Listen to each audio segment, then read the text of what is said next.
Are you truly stepping into the role of leader in your own life the way you know you're meant to? What shifts would unlock your full potential?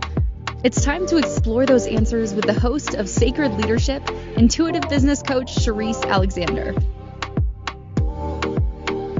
Welcome to yet again another episode of Sacred Leadership with Sherisse here on the Inspired Choices Network. Today I am joined by Philip Hunt, the Catalyst Coach. And today we're going to dig into something that you, the audience, may be familiar with. And if not, then this will be fresh and new for you.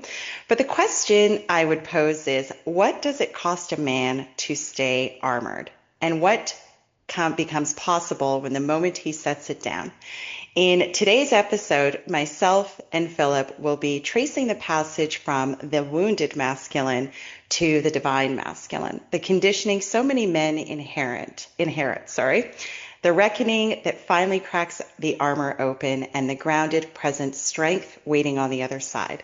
Philip will share his own path through that turn, an honest look at what it takes for a man to stop performing his strength and start living it. A conversation today about healing, becoming, and the quiet power of a man who has done his own work for himself and for everyone in his orbit. Today we'll cover the conditioning behind the wounded masculine and its hidden costs, what actually cracks that armor open, and why it rarely is chosen.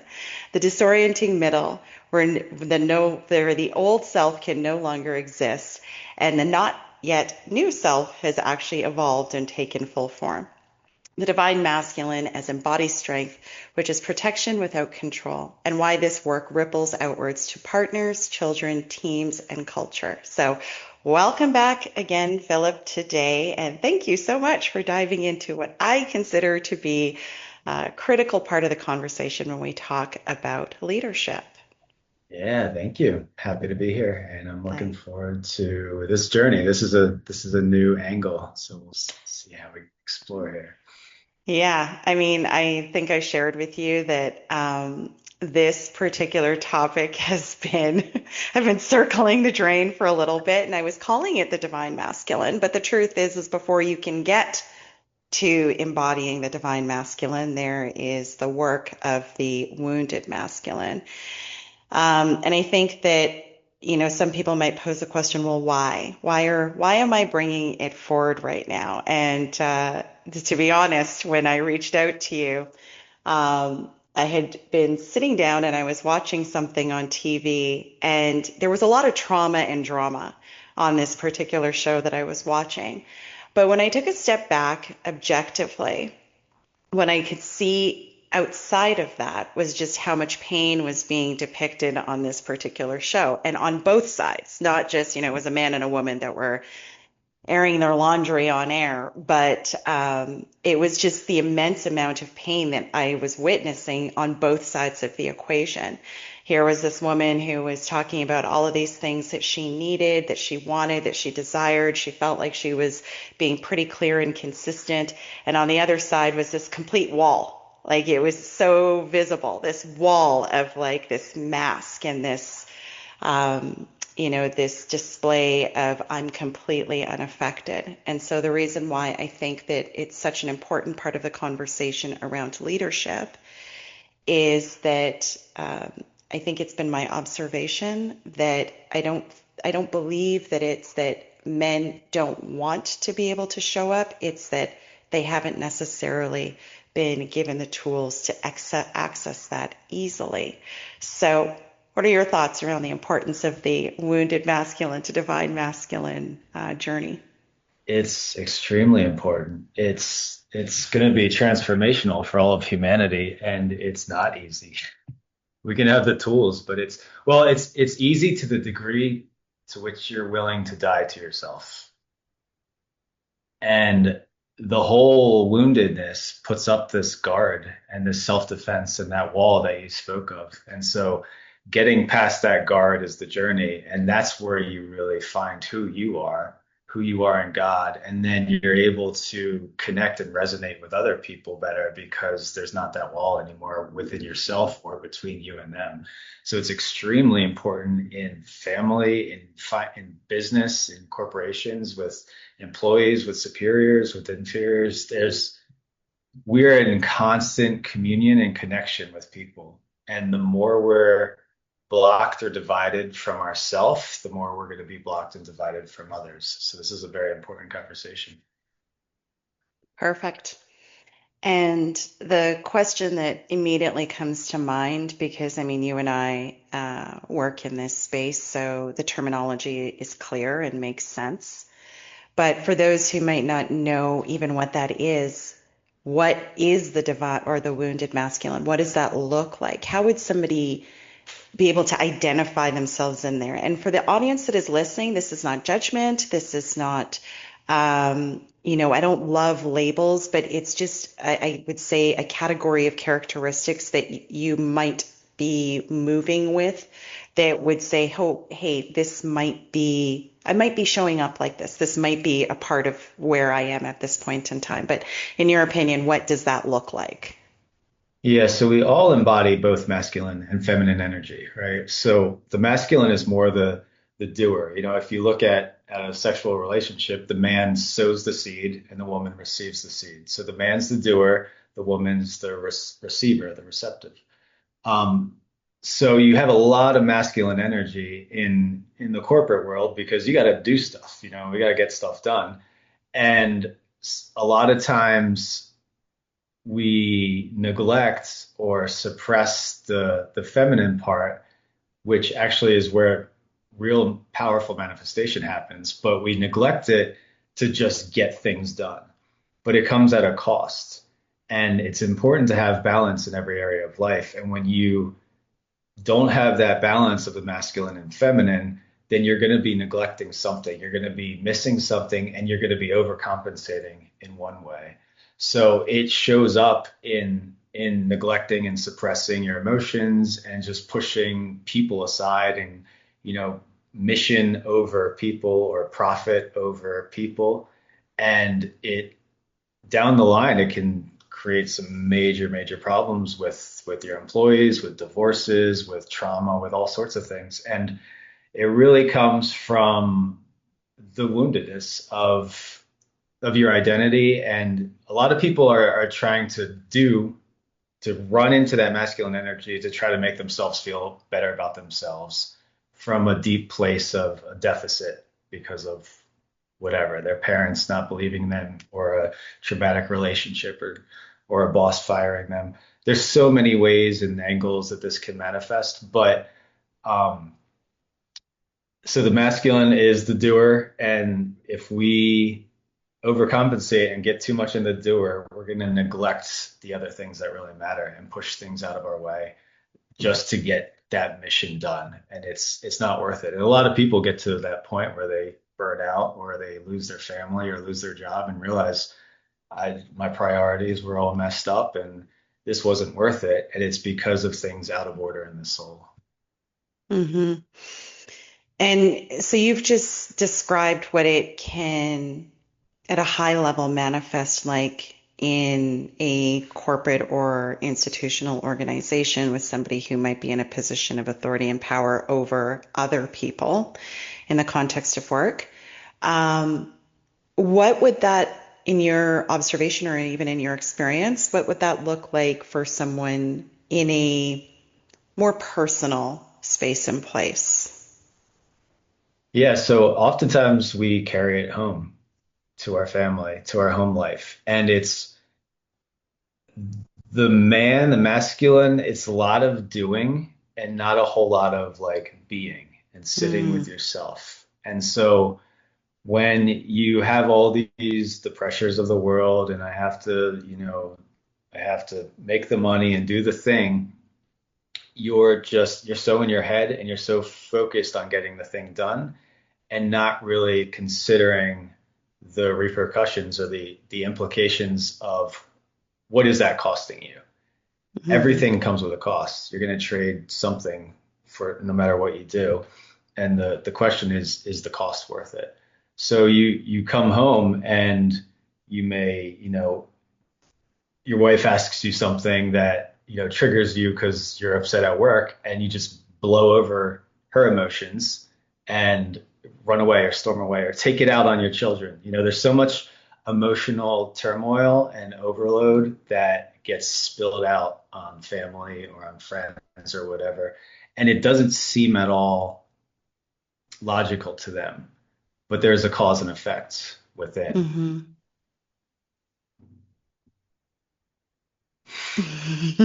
Does that answer your question, or should we go deeper? You go as deep down the rabbit hole as you want to Yeah. go. I think it really comes down to slowing down. Again, I'm a follower of Christ, and the scripture says, "Be still and know I am God." And the Bible talks a lot about entering the rest. And this world is so fast paced. The corporate world is so busy. People have so many things on their plates that we often get inundated with all these things. And then the true priorities, our emotions, the people we love, the people who are close to us kind of get pushed away because for the sake of the mission, or um, because we don't have the capacity. And it really comes back to capacity. Every wound, every issue within our soul affects we talk about electrical flow on these podcasts. It affects our electrical conductivity, and we only have so much capacity to carry so much. Um, and we have families, we have lives, we have hobbies, we have work, we have all these things. And so when our soul is in that wounded masculine and we're go go go, then it's gonna eventually catch up with us, and we're not gonna neglect the things that matter. And I think we may do this a little bit later, but I think it's important to bring in that feminine part of it, Mm-hmm. because you can't have one without the other. You can't have light without darkness. And so it's important to discern and distinguish the difference, and understand the balance there. It's literally like you read my mind, because where I wanted to go with this next. And it's not like, and for the audience, I need you to be really clear on this. This is just a dialogue between two people that I think represent, I consider myself to be a divine feminine. And I think that you would likely consider yourself to be a divine masculine, but it took work to get there. It took introspection and reflection. We are about to go to our first break, but before we do that, you had just said that we do need the balance within that. And so the question that immediately came to mind is, well, we're talking about being in the place and space of identifying with maybe some of the characteristics that a wounded masculine might show. And that's great to identify that. But there's also the piece which I guess I wanted to offer to women, because I hear a lot of women talking about the things that they want and the desires that they have and the men that they want to show up and all of this other kind of stuff. And that's fabulous. But it also begins way before that. Way, way, way, way, way before that. And so if there is anybody watching today who is listening, you have a part to play in this as the female counterpart and the female when we are raising our sons. And I think that it's ultimately about giving them the tools when they are young to be able to identify with what those feelings are, right? My son and I were having this conversation the other day. He is a new baby. And yeah, that happened. Congrats. Thank you. But he is a son. And the conversation that came up was, well, how do you even describe feelings to him? How do you help him identify what sadness is, what anger is, what happiness is, what joy is, what envy is, what jealousy is, right? Like there's so many different subtleties to each of those energies. And how do you describe that to someone? A fully lived adult versus even a child who hasn't necessarily had any of these experiences yet? How do we begin to give our kids, our male children, the tools and the resources to navigate their way through that? Because I think, as much as we're here to talk about wounded masculine transitioning to divine masculine, it starts, like I said, way before that. So I'm going to let you speak on that in just a moment, Philip, when we come back from our first break. Leadership isn't reserved for CEOs or world leaders. It's something each of us is called to embody in our own lives. But how do you awaken that inner leader with clarity and confidence? On Sacred Leadership with intuitive business coach Sherisse Alexander, you'll discover powerful tools and spiritual insights to align your words, actions, and outcomes. Tune in every Wednesday at 11 a.m. Eastern, 10 Central, 9 Mountain, and 8 Pacific, right here on InspiredChoicesNetwork.com.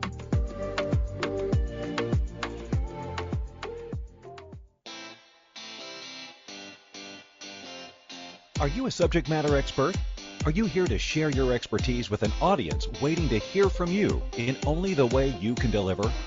Are you ready to have your voice amplified across the airwaves? Inspired Choices Network has a global radio platform streaming to millions of people across the world. Professionally produced and supported by an accomplished team every step of the way, you can broadcast from anywhere in the world, knowing your voice matters, and we ensure it is delivered with ease and efficiency. Eager to hear your message, the world awaits. Contact us today to become an Inspired Choices Network radio host. Email become a host at inspiredchoicesnetwork.com. This is Sacred Leadership with Sherisse Alexander. To participate in the program, join the live studio audience in our chat room at inspiredchoicesnetwork.com. You can also send an email to Sherisse@pavitraleadership.com. Now back to the program. Welcome back to Sacred Leadership with Sherisse here on the Inspired Choices Network, where today I am joined by Philip Hunt, the Catalyst Coach, and I realize I forgot to mention the title. From Wounded Masculine to Divine Masculine is the topic of today's show. And today what Philip and I are discussing is exactly that. The title's pretty straightforward and covers it all, but the journey from the wounded masculine to divine masculine and the importance of understanding those energies and what that journey looks like, especially as it pertains to leadership, not just in the workspace, but in our personal lives, in our spiritual lives. It's such an integral part to leadership, is my strong belief. And right before we had gone to break, I had posed a question to Philip because he had dropped the juicy nugget. I was like literally reading my mind, and he said, I hope at some point we begin to talk about the feminine counterpart here. And I said, yeah, that was actually my next question, which was, I believe it begins way before men get to adulthood, and then it begins, during childhood, and mothers giving children the tools to be able to identify what those feelings are, emotionally regulate, be able to emotionally articulate what's going on so that they can be so fully in touch with those often complex emotions. And especially as you mentioned, Philip, like the traditional role of the man has been to be the hunter and to go out there and provide for their family. So that's a lot of pressure. And you being a man, I think you can speak to that a little bit more, that journey from childhood to getting there, if you're so lucky. Yeah, so I was adopted from birth, and that came with a whole world of identity issues that I struggled with my whole life. Um, and I was a very emotionally turbulent child and got into a lot of trouble and everything. And I didn't have anybody who understood or who navigated me through those emotions. And even if somebody tried, I probably was too wounded to even receive it. But now, so I've gone through a lot of work, a lot of prayer, meditation, fasting, therapy, healing to get to the place where I am. And I've seen literally miraculous results from the liberation of that energy, from when you heal yourself from within. it allows for that energy to flow through you and you can direct that to certain things. But my 5-year-old son is emotionally brilliant. Like we walk Mm, him through things I wish I were walked through, way mm, back when. He gets angry, and so I'll slow him down and we'll breathe. And I say, all right, what are you feeling right now? And we just tune in, and he's developing the vocabulary and he's able to articulate his feelings. And not only that, but it's increased his empathy to understand like when his sisters are feeling a certain way, or he's very intuitive and very empathetic, which makes him a just a we went and visited my wife's aunt and uncle the other day, and he was like freaked out at my son's vocabulary and how he articulates so well because he's so in tune with himself. And he is mm, intelligent, but it's more than like IQ, it's EQ. It's the yeah. emotional quotient. And when you're able to navigate that within yourself, then it really creates a real pathway and framework to connect with other people and to communicate even without language, to understand where people are coming from. And when you get to certain levels of spirituality and energetics, like you can direct the situation through your thoughts and through emotions because we're all spiritual beings. Um, and so giving children that understanding, that identity, the tools to really walk through and navigate their own emotions is setting them up for success because this is a traumatic world. We're gonna, encounter issues and problems and fights and disagreements. And it's such a valuable tool that I wasn't given, and I had to Mm. learn later in life, and it would be great for us to set up our children. Yeah, and thank you for that. I was reflecting a little bit during the break on my own experience with my sons as a mother. And it feels like it was almost intuitive because nobody said to me, hey, you should give your sons the tools to make feelings okay. And so, when they were young and they're starting to do those temper tantrum kind of things, I can remember frequently just giving them full license to feel whatever they're feeling, and not attaching a stigma to it that it was bad, that they needed to repress that they were completely entitled to feel those feelings. And when they were ready, then we could begin to work through the language and the verbiage of what was really going on with them. And as I often say on this particular podcast, or I have over the years, which is that, when I look at the young men that my sons have evolved into, and it wasn't even just as children, right? It would be all those various steps and stages that kids are going to go through where they would be, as you just identified, so able to articulate clearly, you hurt my feelings. This is how I'm feeling, and I don't like it. Like just in very simple language.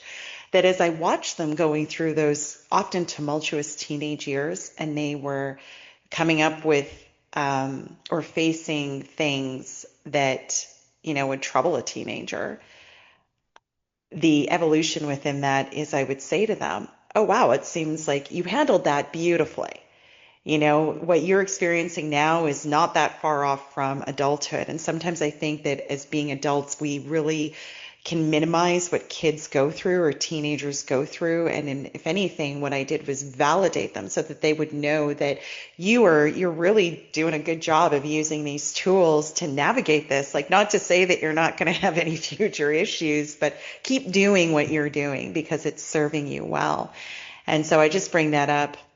Philip, you're talking about it in an even more expanded way, right? Back when my kids would have been 5, I wasn't doing breath work. I wasn't doing meditation. I wasn't doing any of those things. It just seemed to me at that point in time, just give them the space, give them the container that they can feel safe enough in to have those emotions, give them permission. Because I think what we see is that if we suppress that, and in previous generations, I think societally, the message has been don't show feelings, and if you are allowed to have a feeling, it's only anger or zero emotion. And so the question I would pose is, are we surprised that we see the wounded masculine today? How are we surprised? Yeah, it just compounds. That's the nature of it. And what you said was very, very important about so we see anger, right? That's what comes up first and foremost, because that's the defense mechanism. We get Hmm. angry and we feel like we have to defend. And if you're able to get past that anger, you go through a whole gamut of emotions. And really, it's the grieving process, because anytime you're wounded, you lose a portion of yourself, and you have to grieve the part of that loss. And that's okay. That's normal. But there's a sadness, there's a grieving, there's all this stuff that is uncomfortable. People don't like, and people don't want to go there. So they just suppress it or they neglect it and then move on and move on. But eventually it's going to catch up with you. And that's when things blow up. That's when burnout happens. That's when the divorce happens. That's when it didn't happen overnight. It's Hmm. it's the long, long, long, long buildup of suppression and neglect and all that. And another really important point is that you are safe, so you could give your children that safe space. You are Hmm. comfortable enough within yourself that the reality is we're projecting all the time. That's just who we are. We're going to project our reality onto others. You had that safety and understanding within you, so you gave that to your children. A lot of people, when their children start getting emotional, they can't handle it because it starts resonating something within them Hmm. that's unprocessed. And it makes them come face to face with that, even though it may be subconscious, and they start freaking out internally. And so they can't navigate themselves, so they definitely can't navigate their children through it. And so they push it aside and say, stop crying or spank them or whatever, just to shut it up. And that, as we have seen in society, has not led to a good place. So there's a place for discipline, and there's a place for navigation. There's a place for communication, and the more we are in tune with ourselves and comfortable with ourselves and safe and healed within ourselves, the better we'll be able to interface with anybody else. Beautifully put.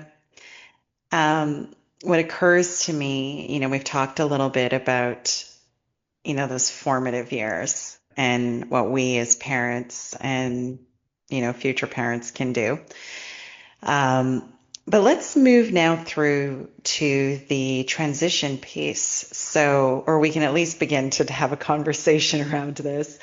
Um, that transition from anybody who might be identifying with, okay, that maybe sounds like me, that's resonating. What's next? What happens? Now what do I do? Great, I'm a wounded masculine. Now what do I do? Buckle up, because it's a journey. If you want to change, if you want to make a change, it is really a journey of transformation, and it's a commitment. And ideally, you get somebody who is skilled and who can walk you through that, who's been through it themselves, whether that's a therapist or a mentor, or a pastor, or a brother, or whatever. Um, because it's a messy journey. It really is. It's the journey internally. So practically, to answer your question, what next? You start sitting with yourself. You slow down and say, okay, there's these wounds, and you start paying attention to those wounds, because children are the same way. They're going to start undue attention. They're going to start fighting or yelling or whatever because they need to be paid attention to. And your wounds need your attention. So you get in prayer, you commit it to God, you go into meditation, you get a friend who you feel safe with, and you process this stuff, get a therapist, whatever it takes. You go through the journey of walking through each wound, and there's a lot of them. If it were just one thing, it wouldn't be that big of a deal. It's gotten to the point where your capacity is so depleted that you got to go through a lot of stuff. And a lot of people don't make change until they're on that precipice of destruction. So please don't let it get to that point. Start way before, heed the signs. If you're listening to this right now, there's a reason. Um, but it takes that journey, slowing down and really diving deep and confronting the uncomfortable. Thank you for that. We are going to go to our next break, but when we come back, we are actually going to continue on the messy middle and maybe dive in a little bit deeper to what that looks like. Because as you have indicated, um, it's, I never want to make it seem super simple. And as I often say to people, you have to think about wounds, not only the emotional wounds, but the like a physical wound. When you get wounded on the physical body, there's layers of healing that have to go on. Yeah. So hence the reason it can be a long and arduous process. And I want to talk a little bit more about that when we come back. We will be right back. Leadership isn't reserved for CEOs or world leaders. It's something each of us is called to embody in our own lives. But how do you awaken that inner leader with clarity and confidence? On Sacred Leadership with intuitive business coach Sherisse Alexander, you'll discover powerful tools and spiritual insights to align your words, actions, and outcomes. Tune in every Wednesday at 11 a.m. Eastern, 10 Central, 9 Mountain, and 8 Pacific, right here on InspiredChoicesNetwork.com.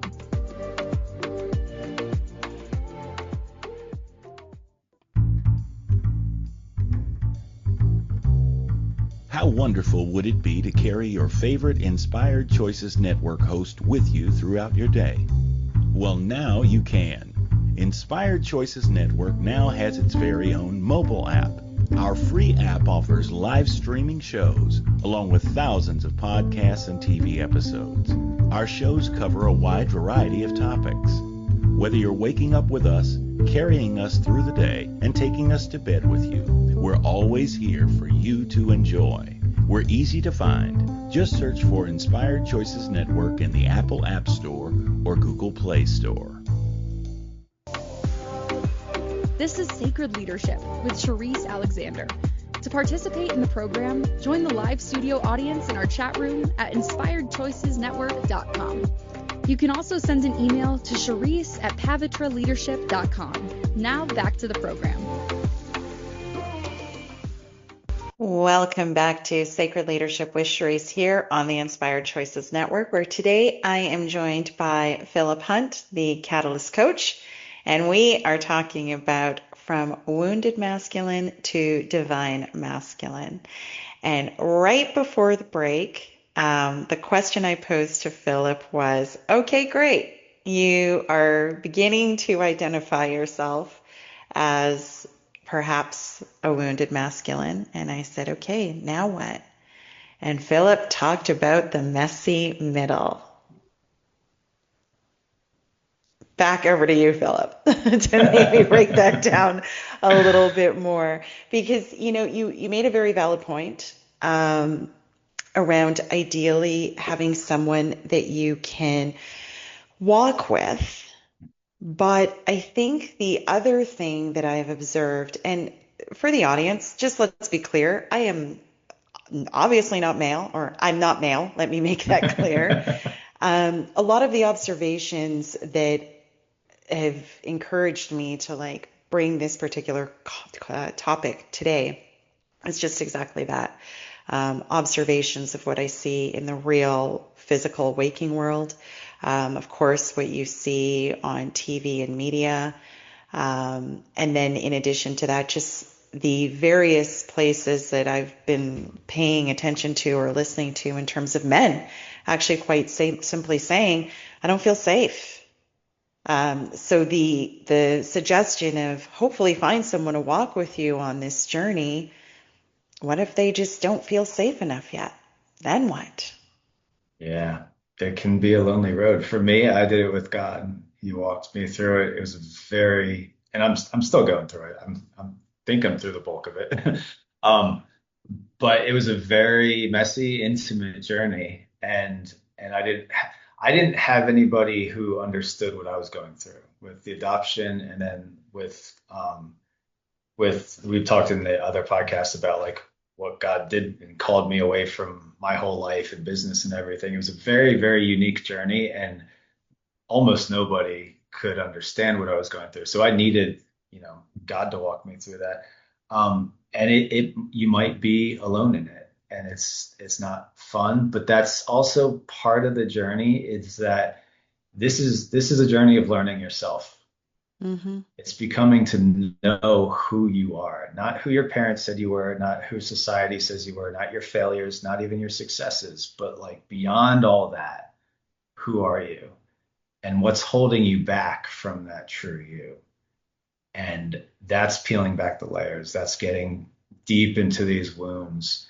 And it's really like it's poking the wounds. It's looking at it and saying, all right, why do I feel this way? Mm-hmm. And what was the origin? What was the root of this? And there's a lot of different therapy modalities and stuff you could implement. But really it comes down to asking questions and bringing light to that situation. And everybody needs a different approach to healing. Like I've gone through a lot of different things. Some stuck, some didn't at all. Some were like miraculously, just amazing breakthrough, and some took months or years. So it's a messy middle. Mm-hmm. I don't love that phrase, but it feels very appropriate because that's what it feels like, and that's the truth. And for those that are tuned in today, I think it would be, we'll say, almost irresponsible to indicate that it's going to be anything other than uncomfortable. And it will be very uncomfortable because the way that I liken it to people, the journey to self-discovery really is one that you learn something in theory, then life happens and you get to apply, and either it had beautiful results or it didn't, or you missed something. Or so think of it like school. You go to school, the teacher gives you a lesson, you get homework where you're applying, and then the test comes. Yeah. Yeah. And don't be discouraged if it doesn't go swimmingly the first time that you try, because it can be very. There will be magical moments where you're like, yes, I got it, nailed it. But there will, I don't want to say equally, but I think that the regressive piece can be, because when something comes and it's big and it shakes you, it could feel almost like, why isn't this working? Like I don't get it. Why is this not working? Wasn't I supposed to master this? Well, it Yeah. Right. could take a lifetime to master it if we're being really, really honest. Yeah. And like you said, the school, there's a reason you go to school from a young age. And this type of Yeah, stuff should be taught from a young age so it that you're not absolutely having to should be. learn it in your 30s, 40s, whatever. Um, Something that's really important to understand, like you mentioned, like this could be for the rest of your life, is that the deeper the wound is embodied in your nervous system, the more integrated it is, the more difficult it is to unravel it, so to speak. And there are some remarkable technologies and modalities that can expedite that process. But so to get just vulnerable, put it out there, I've had a lot of rage issues, a lot of, I had substance abuse and stuff. That almost overnight just gone. Rage took a little bit longer, a few months or so, but with my adoption and everything, and my identity issues, I had a lot of sexual promiscuity. And the Bible says sexual sin is sin against the body. And that Hmm. sexual trauma really dives deep into the nervous system, into the emotions, and it gets really, really integrated. And that took me years and years and years of fasting and prayer and therapy and stuff to deal with, because it was so deeply embedded. And that comes with a host of manifestations. And you mentioned like the magical moments. When you get through this stuff, it does become magical. Like the messy middle sucks, but there is a promised land on the other side. And I mean, we've shared some testimonies in the other podcasts. Like I have so many stories of just remarkable experiences because of the healing and the reconciliation and the liberated energy that you're able then to direct and use for life. But it's a process and a journey to get there. Hmm. It absolutely is. So with that in mind, I think you've given some great tools and options. And I think maybe to summarize the piece, like you said, you had God.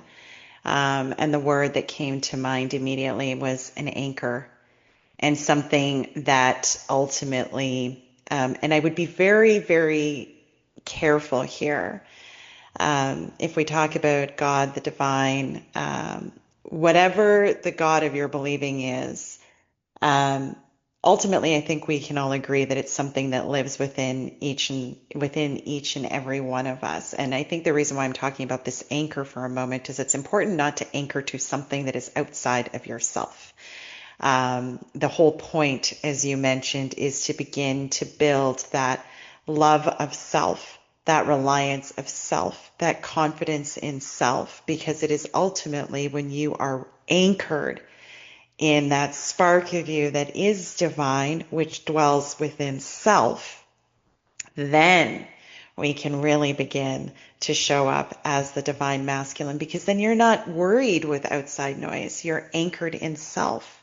You're not worried about the people that come and go because you are anchored in self. Did you want to speak to that a little bit? Yeah, I would completely agree. And as the Bible says, the kingdom of God is within.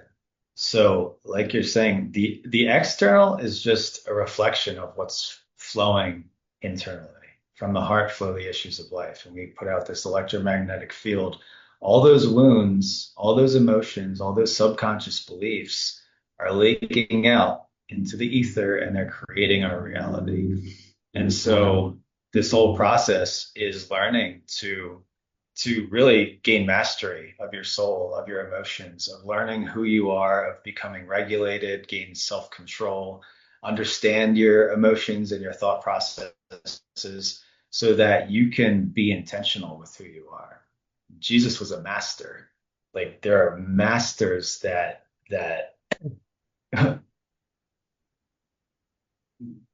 when you know who you are and when your internal resonance is so strong, the world starts shifting into your reality. And you're creating your reality all the time. You're creating the trauma. You're creating those difficult situations at work. You're creating the problems with your wife and with your children and with your husband. You are creating that because that's flowing from within.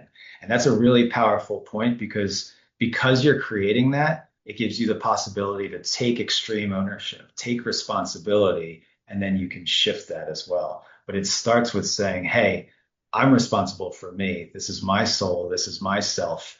And I'm ready to take responsibility and make a change here. I'm so glad you segued into that. It's literally like you're 100% tuned into what I was about to say. Because I was about to say the difficult piece I feel often for, I don't even want to genderize it, but it's that accountability and acceptance of ownership. And that's a bold statement that most people do not want to even begin to take ownership of, is I am in co-creation of my experience fully. It means that, and I'm going to go out on a limb here and say men don't love that word victim. They do not love it. And I'm sorry if that stings, but it means then like, well, no, I'm not acting as a victim. But if you're not willing to say and take ownership of, I am co-creating this. And I think the most important thing here to understand is that's fully subconscious. It's not anybody's fault. It's not a shame, a blame, a judgment. There's zero of that in there. But once you can begin to say, hey, maybe I am vibrating something out there that is giving me this experience that I do not like. So what do I have to shift? And I think that for people, men, the initial response is, what do I need to do? But that's not the response. That's where the actual divine masculine comes in. That's where the balance with the divine feminine is, which is, no, it's how do I need to be? That's what you're talking about. Not do, be, right? Yeah. Yeah. Nailed it. And I'm not even masculine. You are though, and I am, and Yeah, I'm I know. feminine. And Yeah, yeah. that's yeah, we need to embrace the fullness of who we are. Absolutely. And So as you we, do, yeah. Yeah, sorry, You'll go enter ahead. into balance. Yeah. Yeah. So we are going to take our next break, and when we come back, we spent a lot of today talking about the wounded masculine and um, when we are children and that journey through and what to look for. So let's, when we get back, turn to what does the divine masculine actually look like? How do you know when you're actually starting to show up as that? Next up after this break. Leadership isn't reserved for CEOs or world leaders. It's something each of us is called to embody in our own lives. But how do you awaken that inner leader with clarity and confidence? On Sacred Leadership with intuitive business coach Sherisse Alexander, you'll discover powerful tools and spiritual insights to align your words, actions, and outcomes. Tune in every Wednesday at 11 a.m. Eastern, 10 Central, 9 Mountain, and 8 Pacific, right here on InspiredChoicesNetwork.com.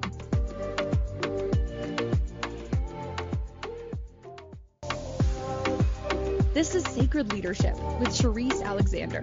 To participate in the program, join the live studio audience in our chat room at InspiredChoicesNetwork.com.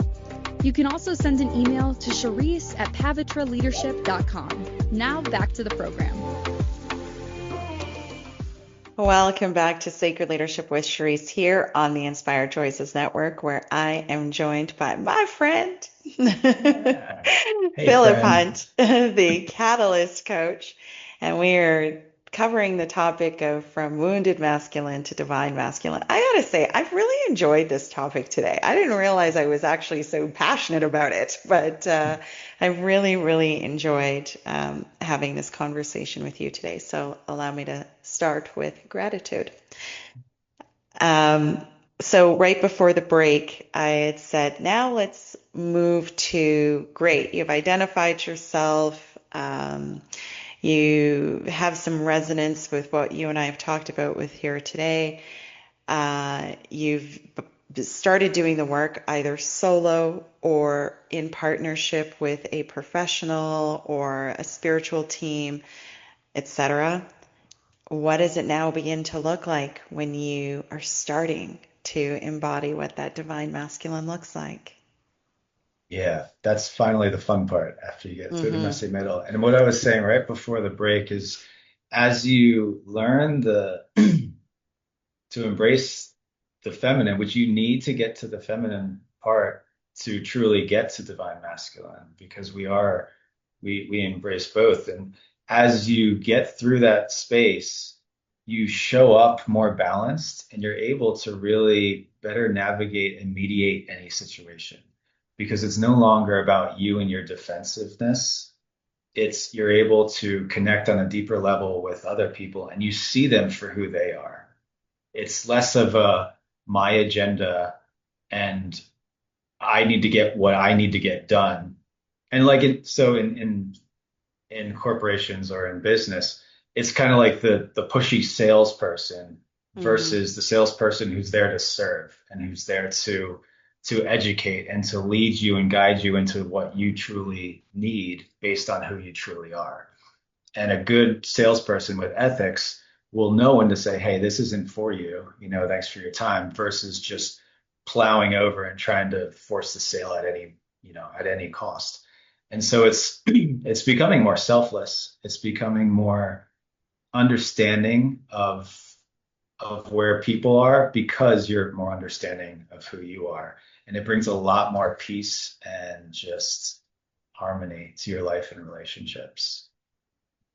The phrase that's turning over in my mind is you almost become a servant leadership, like a servant leader. So in So service to the collective ultimately. absolutely, absolutely. And that's a whole, it's literally going from, again, the Bible says the greatest shall be the least. It's going from the top of the organization to the bottom, and you Mm-hmm. still hold the authority. You still have power. You still have decision making, all of that, but you carry it with a presence of humility, of grace, of understanding, and you're not forcing an outcome. You're not forcing your team to do something. You're settling into the trust that because you're in your right place, everything else is going to flow into its right place. And Mm-hmm. it brings a whole lot more peace and faith into your whole walk in life. Yeah. So why do you think, I mean, if we talk about this in the practical sense, right? And I mean, that's ultimately the whole point of Sure. what this podcast is really meant to serve, is to have the conversations, the dialogues, the tools, the resources to see very clearly how we can integrate the very practical, physical, real world tools, resources, challenges, and obstacles with a spiritual um, presence. And so why does this matter? Like, why are you and I even talking about this? What are we saying is ultimately going to transform? And not just in, my unique experience as an individual, but why does it matter to the collective? You start. I think it just touches like so many different avenues. Like it's the individual, and what prompted this is, like I said, sitting on my couch watching a show and just witnessing so much hurt on two sides of the equation. And it was almost like this visual of like beginning to put the bridges in place so that men and women alike. So yes, it started with relational, but how do men and women get on the same page? Because I think at the end of the day, we all want the same thing. When you strip away everything, men and women, humans, people, doesn't matter race, color, gender, creed, none of it matters. We all want to be loved, accepted, and just seen, full stop, understood. So how do we begin to build the bridge? And the only way that I can think of is helping both parties to understand it's not anybody's fault. So let's just take fault away. It's just an unawareness. And so when we begin to become aware, now you have a choice, right? And as I say to some people, when I am coaching and I'm saying, then, and the question that inevitably always comes is, well, why do I have to do it? And I say, because you're aware. And the other person might not be aware yet. So that is why I think it's important. Yes, it will begin to transform individual relationships, but I think there's something you said here today about the ripple effect. It is energy at the end of the day, so it has an effect on everybody in your circle, your sphere. So when we look at the world that we live in today, again, without judgment, if you don't like it, then change yourself. Yeah. Be the change you want to see. It all starts Yes, with you. it does. Good.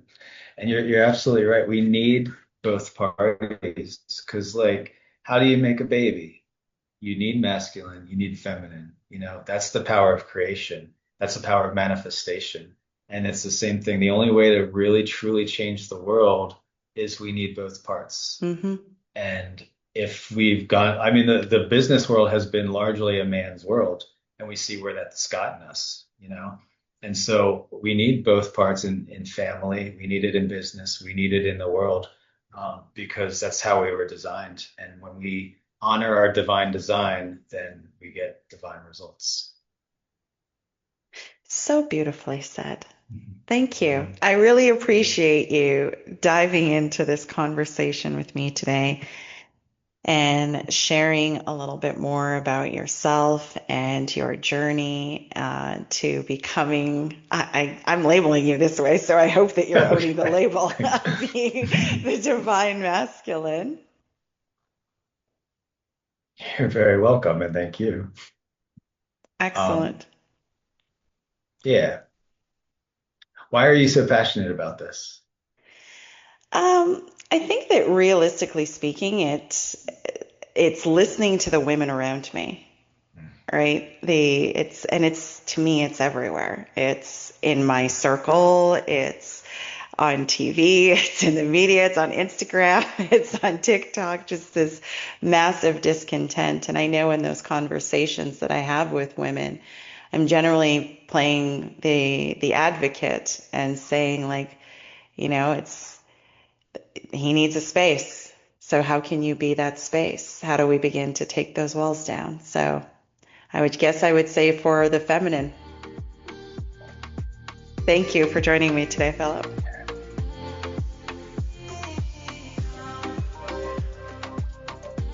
Thank you for listening to the Sacred Leadership Show. Sherisse returns Wednesday at 11 a.m. Eastern, 10 Central, 9 Mountain, and 8 Pacific on the InspiredChoicesNetwork.com. Until then, continue taking small steps today to be a leader in your life for the collective.